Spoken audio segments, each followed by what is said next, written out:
Emily montre-t-il Paris d'une manière réaliste? Est-ce que cette série est vraiment bourrée de clichés comme elle est souvent présentée par les critiques, ou au contraire est-elle réaliste? J'ai vécu pendant 8 ans à Paris, j'ai côtoyé les mêmes boîtes, les mêmes environnements et le même genre de personnes qu'Emily. Dans le marketing, dans la photo, dans le cinéma et dans le commerce de manière générale, j'ai vraiment vadrouillé et rencontré beaucoup de monde. Dans cette vidéo, je vais vous donner la réponse sur l'aspect réaliste ou cliché de cette série. Est-ce que Paris est aussi beau en vrai? Est-ce que dans le milieu du marketing c'est la même chose? Et surtout, est-ce que le niveau de vie d'Emily par rapport à son salaire est réaliste? Bizarrement, je vais vous donner une réponse bien différente de tout ce qui a pu être dit sur cette série que je ne pensais jamais voir. Faut dire les choses, cette série n'est pas vraiment à destination des mecs, mais j'ai regardé avec une pote et finalement, ça m'a donné envie de continuer. Hashtag Océane, si tu me vois. C'est une comédie romantique classique, bourrée de plein de choses qu'on a déjà vues, mais c'est un programme sympa à voir si t'as envie d'éteindre ton cerveau. À voir absolument en VO, car la VF est ignoble.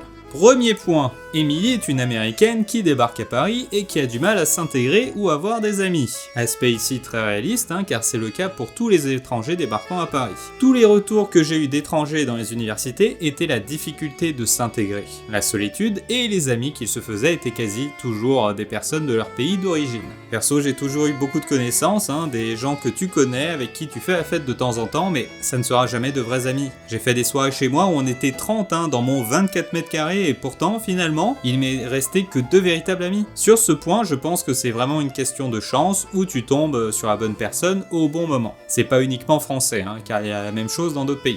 Lorsqu'un humain a déjà son cercle d'amis, il n'est pas enclin à l'agrandir en général. Heureusement pour Emily, ce point sera vite mis de côté car elle aura vite plein d'amis, donc elle a eu de la chance. Par contre, sur l'aspect que des fois on se fout de sa gueule à cause de son accent ou autre, oui ça effectivement, il y a des personnes qui ont tendance à pas être très gentilles.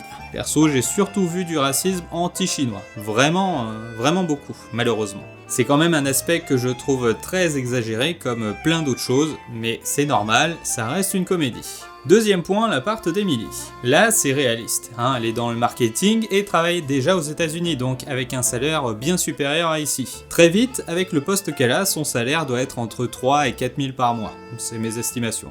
Dans le milieu du marketing, et selon la boîte où tu es à Paris, c'est aussi l'avantage, c'est que les salaires peuvent potentiellement monter très vite. Du coup, c'est aussi raccord avec sa garde-robe, car elle a les thunes pour, et il y a aussi une partie qu'elle emprunte grâce à ses amis. Elle a un salaire élevé, mais aussi des dépenses très élevées, donc elle doit tout dépenser dans le mois. Ils ont d'ailleurs fait des estimations de son salaire qui devrait être autour de 3 600 €, et son loyer est estimé autour des 1 000 €. Ce que je trouve pas déconnant, c'est un 25 mètres carrés dans le centre, ce qui fait monter le prix, c'est la localisation et la vue. C'est présenté comme une ancienne chambre de bonne, mais il faut savoir qu'il y a beaucoup de rénovations où ils mixent plusieurs chambres pour en faire un grand appart. J'avais tourné dans un immeuble comme ça où il y avait une vingtaine de chambres de bonne et le proprio voulait tout raser pour en faire un seul et unique appart qu'il pourrait revendre 10 millions. C'était vraiment un truc fou parce que c'était un U, tu vois, avec la cour centrale au milieu. Toutes les chambres de mode, ils voulaient tout raser pour en faire un seul et même appart en U. J'aimerais vraiment voir ce que ça donne aujourd'hui.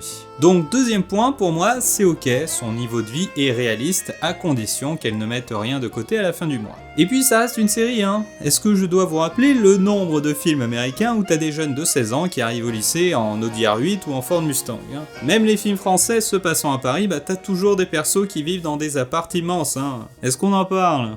Troisième point, la saleté parisienne. C'est le meilleur, ça. C'est le principal reproche qu'on fait à cette série, Oui, Paris est propre et beau, il n'y a pas de travaux, il n'y a pas d'embouteillage, etc. Et là aussi, vous serez étonnés, mais c'est réaliste. Si vous êtes comme Emily, vous vous heurtez rarement à la crasse. Elle est dans un beau quartier, va à son travail à pied car il est pas loin. C'était d'ailleurs amusant pour moi de reconnaître tous les endroits où ça a été tourné et je vous jure que 90% du temps, les endroits où elle est sont comme ça en vrai. C'est d'ailleurs un des reproches qu'on fait à Hidalgo, c'est que les quartiers riches sont toujours beaucoup plus propres que les quartiers pauvres. À sa décharge, c'est aussi à cause des gens qui ne respectent pas les rues dans lesquelles ils vivent. Faut le noter ça. Il y a d'ailleurs un truc que j'appelle le cercle du crachat. Vous savez, c'est les mecs qui zonent au même endroit toute la journée et quand ils partent, il reste juste un cercle de morve au sol, tu vois. Les chiens font aussi ça pour marquer leur territoire. Mais voilà, si on tourne dans des rues des quartiers riches, en général, c'est propre, il n'y a pas de problème. J'ai reconnu presque tous les endroits en extérieur et à chaque fois, la rue est propre. Mais parce que de base, elle l'est en vrai. S'ils avaient filmé Gare du Nord, ça aurait été différent. Ou le champ de mine de Saint-Lazare, vous savez ce que c'est? C'est l'endroit où toute la faune locale vient pour évacuer un trop-plein. Ah non mais il y en a qui libèrent même sur les murs, hein, c'est du niveau concours. D'ailleurs, dans un des épisodes, on montre une pissotière et pour moi, c'est vraiment la honte internationale. Hein. Emily ne prend pas le métro, donc en quelque sorte, elle fait tout pour ne pas être en contact avec le moche. Oui, il faut dire les choses hein, quand même. Et c'est aussi l'ambition de cette série, hein, de véhiculer une image du beau Paris où tout est beau et où tout le monde est gentil. Mais là encore, oui, c'est réaliste dans le sens qu'elle ne va jamais dans les quartiers craignos, ce qui est d'ailleurs le cas pour beaucoup de Parisiens. Hein. Donc troisième point pour moi, c'est ok dans le sens qu'on ne présente qu'une partie de Paris. Celle qui arrange les producteurs car cette vision idyllique est facilement vendable. Quatrième point, les personnalités clichés. Avec l'expérience, tu te rends compte d'un truc fou, c'est que les clichés dans la vie, ils existent vraiment. Hein. Tu prends le perso de Sylvie, eh bien, ce genre de femme fatale quarantenaire, j'en ai croisé dans toutes les boîtes, hein, et je les ai toujours détestées d'ailleurs. Elle est extrêmement réaliste car elles sont toutes comme ça. Elles te prennent toujours pour de la merde, et ça, pas qu'avec les hommes, hein, mais les femmes aussi, hein, qu'elles prennent encore plus pour de la merde, parce qu'elles les prennent pour des concurrentes possibles. Autre perso, celui de Pierre Cadeau. Là, j'ai pas croisé ce genre de personne, honnêtement, hein, mais ça m'étonnerait pas du tout que dans le monde de la mode, ça existe. Faut se rendre compte d'un truc, c'est que les grands artistes en général ont tendance à être dans les extrêmes. Soit ils considèrent que ce qu'ils font est génial et qu'ils sont au-dessus de tout le monde, soit ils pensent que ce qu'ils font n'a jamais de réel intérêt et ils doutent sans arrêt d'eux-mêmes. Et c'est le cas de Pierre Cadeau. C'est ce qui m'a le plus étonné lorsque j'ai commencé à rencontrer des gens très connus ou des techniciens vraiment talentueux. Hein. Je m'attendais à tomber sur des divas qui savent pertinemment qu'elles ont toujours raison.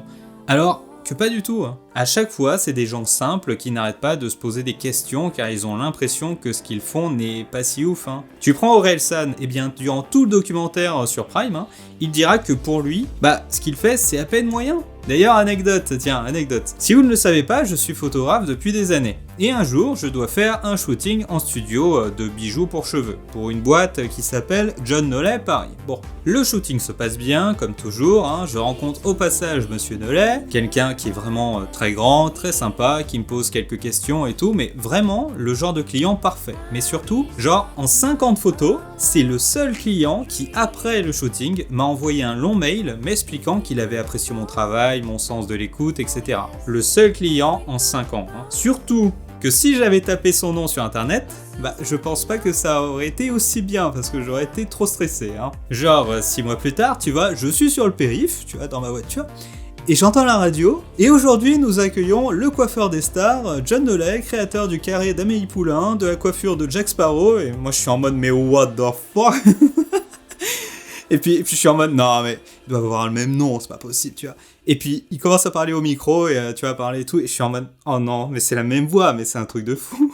Franchement, je vous laisse checker son Wikipédia, c'est de la folie. Et vraiment, j'ai beaucoup apprécié travailler sur sa collection. Franchement, le truc marrant, c'est que vraiment, pendant le premier shooting, j'étais pas du tout au courant. Quand il a débarqué, j'ai senti tous les employés un peu se mettre au garde à vous et tout. Je me souviens que j'avais trouvé ça bizarre, parce que la dernière fois que j'avais senti ça, c'était avec Luc Besson, parce qu'il y avait exactement cette même vibe un peu, où tout le monde se mettait au garde à vous dès qu'il débarquait. Et du coup, quand j'ai fait le deuxième shooting, et que je savais qui c'était, tu vois, j'avais quand même fait du bon travail et tout, mais...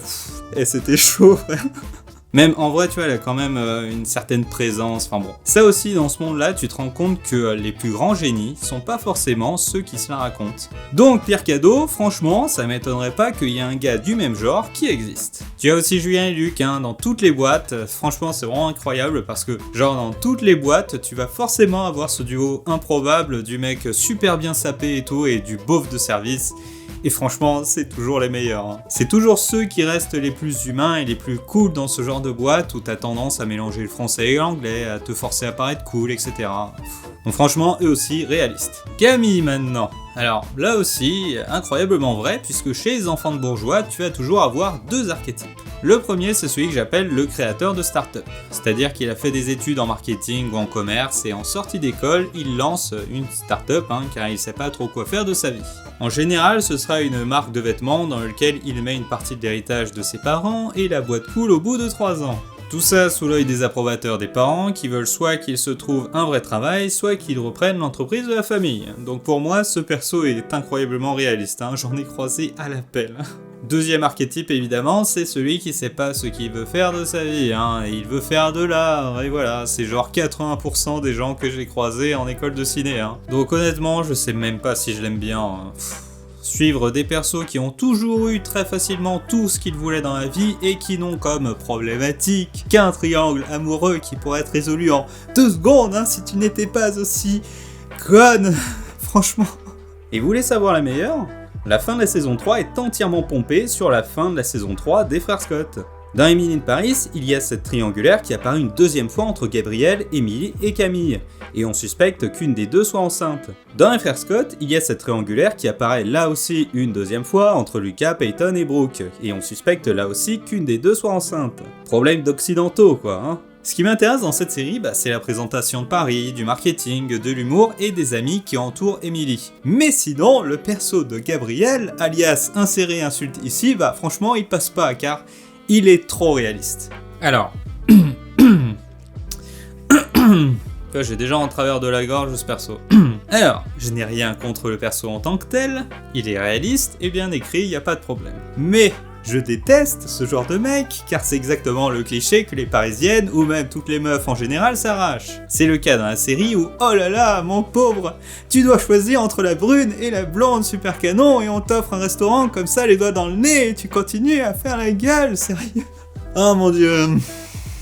Il y a des gens dans ce monde, ils sont nés avec le mode facile, tu vois, c'est injuste. C'est réaliste, oui, certes, mais je peux pas me le voir. Je peux pas l'encadrer, tu vois,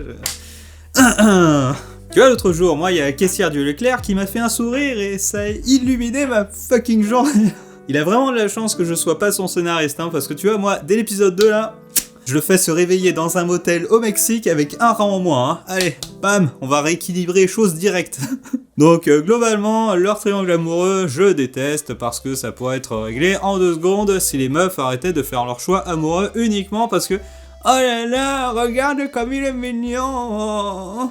Soyons réalistes, franchement, il a des problèmes tout le temps, ne sait pas faire de choix, n'est pas intéressant, vraiment, mais il n'a aucun intérêt ce mec, hein.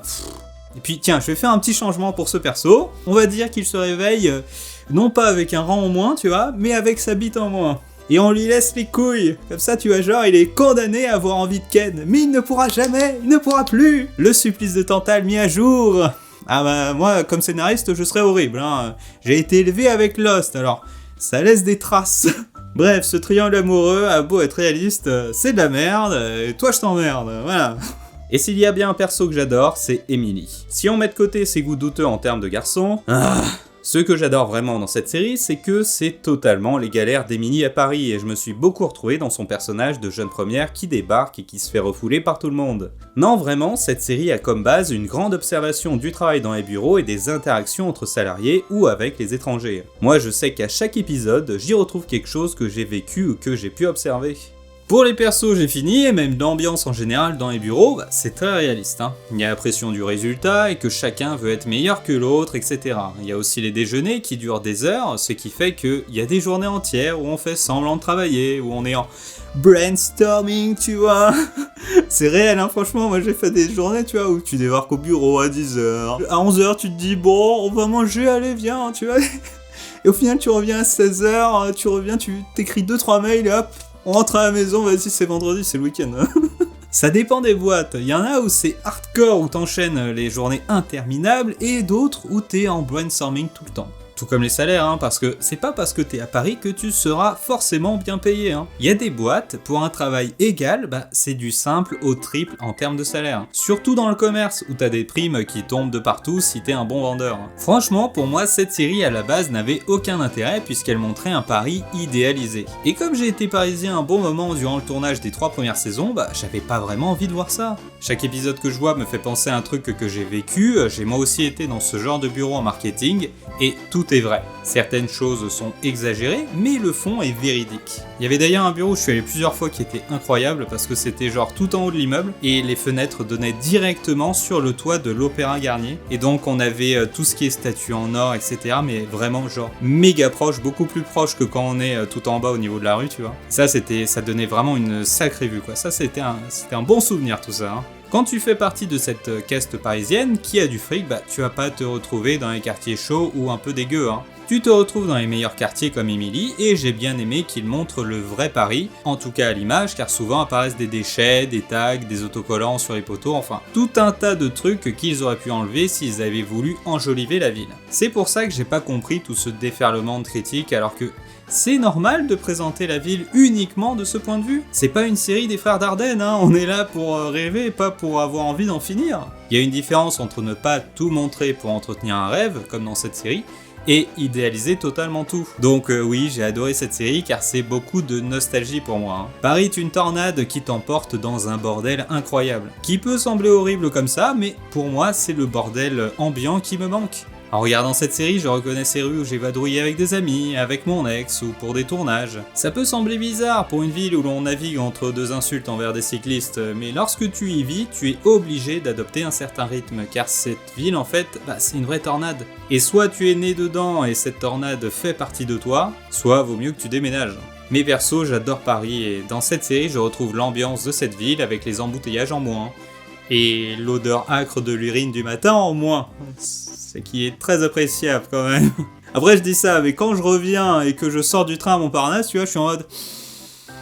Ah, urine parisienne, enlace mon cœur de ta divine odeur.